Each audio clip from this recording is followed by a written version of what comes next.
Are you tired of weight loss products filled with artificial ingredients and empty promises?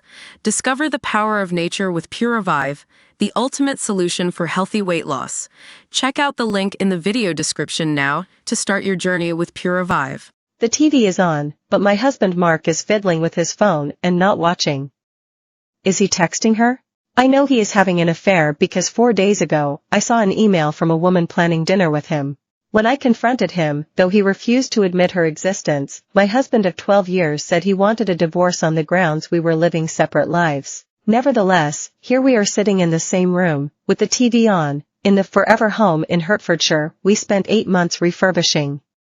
My life is in utter turmoil. We have both contacted solicitors, but I am trying desperately to keep up an appearance of normality, going to work at the offices of the magazine Good Housekeeping, where I have been editor for 18 years, and watching TV afterwards in my living room. Frankly, I am clinging to my sanity by my fingertips.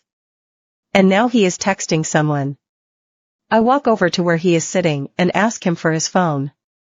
It's private. Then I do something I'll regret for the rest of my life. I make a grab for it. Oddly, he lets me have it at first, and I see enough in that brief moment, when the phone is in my hands, to know he is texting the woman who sent the email. Then he stands up and attempts to grab the phone back out of my hand again.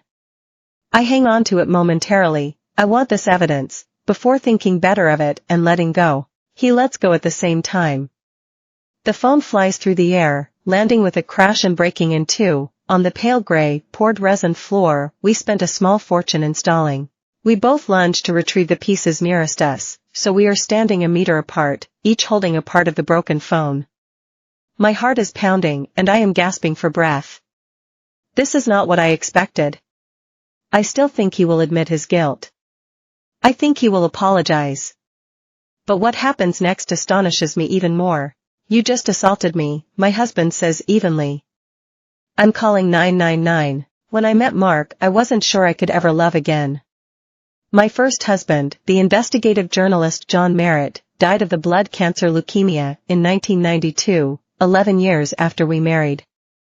And then, as if to prove there is no limit to the cruelty life can inflict, my eldest daughter Ellie died of the same disease, leukemia, in 1998, at the age of 9.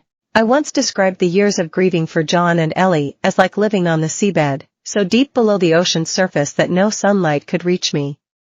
But then, in 2003, deciding to move into a secondary school catchment area for my younger daughter Hope, with whom I was pregnant when John died, I opened the door to the estate agent and saw a very tall man, 6 feet 3 or 4, with conker brown hair.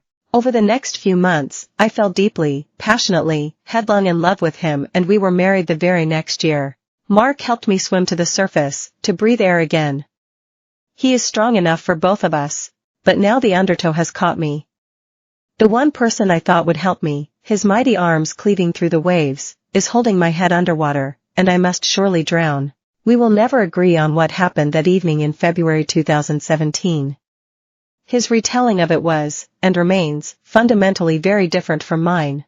There are, however, some facts that are independently verifiable. At around 8:20 p.m., a male called the emergency services and said his wife had broken his mobile phone and attacked him with one of the pieces. 2 police cars attended the scene. They found a woman waiting for them by the front door. They noted she was very quiet and acquiescent. There were no signs of a disturbance other than a broken mobile phone. No knives in the vicinity, only in their usual drawer in the kitchen, some distance away in this large house. No one appeared injured. The man gave a statement to the officers at the scene. The woman was arrested on suspicion of criminal damage and common assault. I am put in the back of a police car, me, the 60-year-old, award-winning editor of a lifestyle magazine many women regard as a best friend and national treasure, an ambassador for a well-known charity, a fixture on the Prime Minister's Christmas card list, and driven the half an hour to Hatfield Police Station. I have no idea what will happen next, only that I didn't hit my husband nor intentionally break his phone. I feel as if I am trapped inside a plastic dry cleaning bag and, every time I try to breathe, the thin mem.